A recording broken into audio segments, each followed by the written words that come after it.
આજનું હવામાન 22 મે ગુજરાતમાં આજે આપણે કેટલાક વિસ્તારોની અંદર વરસાદ પડવાની શક્યતા છે. અરબી સમુદ્રની અંદર જે સિસ્ટમ હતી એ સિસ્ટમ મજબૂત બનીને લો પ્રેશર એરિયા બની ગઈ છે. આવનારા દિવસોની અંદર એ સિસ્ટમ હજી મજબૂત બનશે અને કદાચ ડિપ્રેશન બને એવી શક્યતા છે.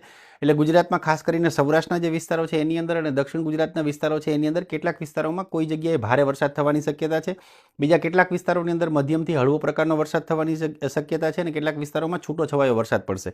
ખાસ કરીને મધ્ય ગુજરાત, સૌરાષ્ટ્રના વિસ્તારો, કચ્છના કેટલાક વિસ્તારો અને દક્ષિણ ગુજરાતમાં વરસાદની શરૂઆત જે છે આજથી વરસાદનું પ્રમાણ થોડું ઘણું વધશે અને એના પછી જે છે આવનારા સમયમાં જેમ જેમ સિસ્ટમ નજીક આવશે એમ ગુજરાતના બીજા વિસ્તારો, ખાસ કરીને આપણે ત્યાં ઉત્તર ગુજરાતના વિસ્તારો છે, પૂર્વ ગુજરાતના વિસ્તારો છે એની અંદર પણ વરસાદનું પ્રમાણ વધવાની શક્યતા છે અને કચ્છની અંદર પણ આપણે ત્યાં જે છે વરસાદનું પ્રમાણ એના પછી વધશે એવી શક્યતા દેખાઈ રહી છે.